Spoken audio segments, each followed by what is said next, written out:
Everybody needs something to work towards to make them better, and our targets are what we need to work towards. Targets and pupil data play an important role in the Personalised learning programme at Hexthorpe Primary School in Doncaster. Staff meet regularly to discuss a variety of pupil data. I mean, as you know, we've just completed the mid-year assessments. I've been back to every year group and had a discussion with them about standards and variations, and we've looked at different groups, and everyone has given me some documentation which sort of outlines where we are. So perhaps we could look at the documentation from your year group and the data. Was that okay? Yeah. The assessment team meet together to analyse standards across the whole of the school to monitor that data is being used very, very successfully to inform classroom practice and to raise attainment in the classroom.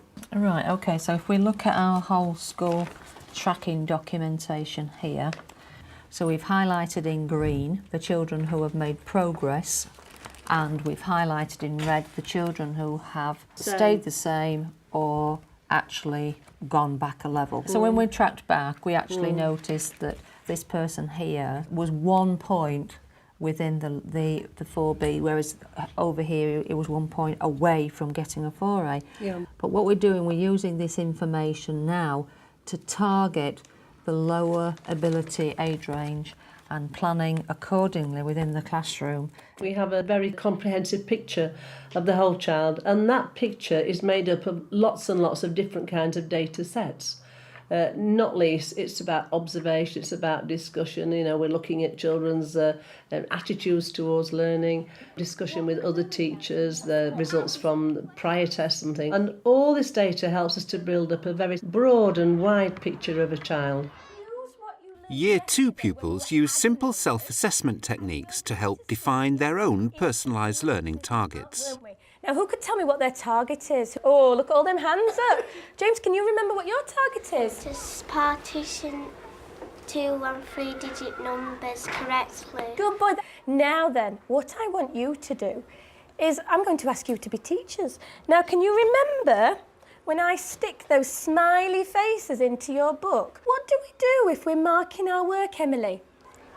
We colour in the faces. We colour in the faces. Now, what we're going to do today is you're going to have a look in your book. And if you think you've got the strategy from yesterday, if you think, Miss Denton, I can do this strategy, I can partition those numbers and add them up together, then I want you to give yourself a green smiley face. If you think to yourself, I got some of them, but I'm a little bit stuck, I think I still need a bit more help, Tom? The middle. The middle face. Which face are you going to give me if you think, Miss Denton, I'm really stuck, I really need some more help, Layla? The red face. The red face. OK, so first job, you're going to mark your work. You've been told to do look at your maths from yesterday, and then if you've got all of them correct, you get a green face. If you've got some of them wrong, then you need a little bit more practice. An amber. If you've got nothing, no clue, a red face. We got them all right. Because all of them are on that page. Because we've been helping each other. Well done. Yeah, we've been working as a team. Rather than me taking the books home and marking them, the children actually tell me how they're feeling. So what they do, what you've just seen them do, is some of the children have given me an amber face, some of them have given a green face from yesterday from doing the addition. So now, straight away, before we go into our main activities, I can regroup my children. I can put the children that were thinking, oh, I'm on a bit of an amber, I'm not quite there yet. I know that they're the children that I need to direct my support to. Right, you'd like to explain this some. So what did you have to do? You have to get to 52 to 12. Yep. Yep. Then you have to do 50. So you had to partition those numbers. So tell Ben, 52, how many tens are there? How many tens are there then? I think you might know, Ben. How many tens are there in 52? 5, and 5 tens are?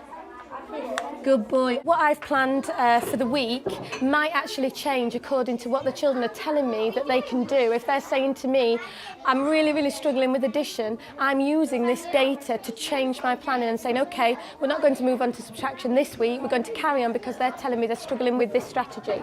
It's also feeding into my summative data because, again, the children are telling me what they can't, what they can do, whether they think they've achieved their target, and we use that at the end of the term just to inform our planning. Informal data collected in class is analysed alongside pupils' test results by teachers and support staff from each year group at weekly meetings. We're midway through the year, so we need to have a look and see if we're on target for the end of the year. Debbie, can you just summarise where we are in terms of attainment at the moment?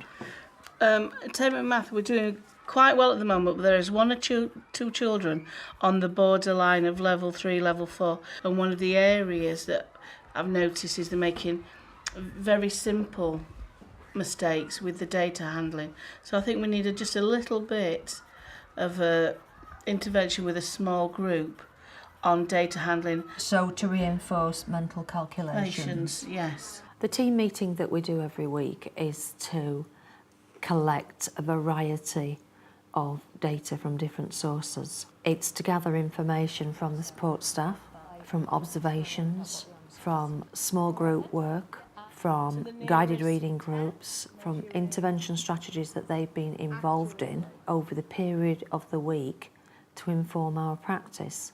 Data is typically used to identify pupils who may not be achieving their potential. At Hexthorpe, data is also used to push higher achieving pupils. Let's have a look at a couple of children at the higher end of the spectrum that don't seem to be moving. We've got one or two, haven't we, are just sort of making steady progress as such. He's done very well, and he has a very good style of writing. But I feel that there's still some more to give. Do you know what I mean? With these, especially with the sentences, to be more descriptive or to more complex sentences. So I think with some of the higher ability children, looking at complex sentences would be a way forward. Maybe we can look at more guided writing for that higher ability group. I'm very much aware of the fact that there could be sensitivities associated with this process. Some teachers may well think this information, this data is being used against them. And I think that it takes some time. You know, you have to build trust in a school community, and you have to develop positive relationships, and you have to get teachers to see that it is a constructive process. It's not getting at the individual teacher, it's supporting a teacher, it's helping a teacher, and most important, of course, it's ensuring you have good standards in school. I'll take them away and we'll have a look at their test papers and look where their faults, where their mistakes have been made, and put together a package where they need their extra support. So from what we found out about the pupils, we will put a target statement together for each child, and then we'll develop intervention that will support them. They'll be the ones who've actually looked at their work and seen where their intervention is needed.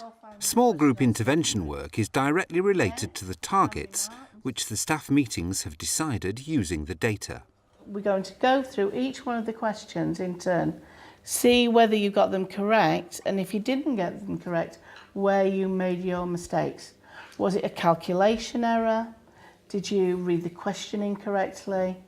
These are the reasons we're looking for, because when it comes to the target box, what we will do is we will go down all the questions, see the reasons why you've lost the mark, and then we will put into place something we can do to support you when we come to doing these types of questions again. With the testing that we've done, we've got a set of summative data, but that summative data is only a base then, so that we can help the children, give them personal targets, and then we can use that formative data to help the children improve. So where have you made your mistake with that? I put 5 instead of 4 because it was only 4. So you made a mistake with your addition. Next time, what would you do so that you don't lose the marks? Put the answers down beside, like how many chose different animals. Okay, brilliant. It's sort of competition with yourself to see how good you can be. For the targets, I'd say that they're really good because it can help you learn and go back to what you've made mistakes on and improve on it. Feedback from pupils themselves is seen as vital in the process of collecting data. Our consultation with pupils and our discussions with pupils, our questionnaires with pupils, also is very, very important data in how we mould and how we alter and shape the curriculum to meet the needs of our pupils. And really, they're the best informers of our practice. You did this writing piece of work, and so now what we're going to do, we're going to go through it really, really carefully, and we're going to see what you have achieved, and out of that, what we're going to do. I'm going to set targets so that I know what I have to work to in my next writing assessment. All right then, first of all, and we'll look at your last targets that followed you through. Can you remember what they were? When describing the events, try to describe the scene as well as the people, and don't use slang, and non-fiction needed more fact as well as opinion. So often it's easy to use a lot of support in school to target the less able, and our tracking shows that, in a sense, if you do that, the more able pupils tend to stagger and not make as much progress. And data's been really important in that we're looking more specifically at their targets and make them more challenging. Looking through there, do you feel now that you're using a much more formal style of language? Yeah. So that's a target that you've got there, haven't you? So Emily, what we're going to do next is we're going to share these targets with Mum so that you can carry on if you wanted to do extra work at home or use the computer, that you know what targets you're working on. As you know, we have these meetings 3 times every year for every parent in school, just to review progress and make sure that things are on track, so that we can discuss any targets that Emily's got, and so that if you want to help her at home, you can do it in different ways. But how do you feel it's going this year? I like swapping from maths and going into a different class so that we do a bit harder work, a bit more challenging, and all the work's a bit more challenging this year than it was last year. Looking at our target setting system, that's one thing that we've tried to accommodate, that she is very able, and we've got other children that are very able, so we've managed to adjust our planning accordingly and to meet the needs, and she's working at quite a high level. The fact that there's a tracking system in place really does give you confidence in school. I feel that if suddenly Emily did start to decline, there are strategies in place to correct that quite quickly, so I think that's excellent. I know what I have to do to make my writing and my maths and all my subjects a lot better, and it helps me so that I know what I have to do in my SATs and in all my other lessons, so that I don't just keep working at the same level. I don't think we could have a personalised learning programme for children without the data. It's a sort of like the building block, the foundation for everything else. But the data's just not an end in itself, you know. It's what it's telling us about children and about what the children need to be doing to move on.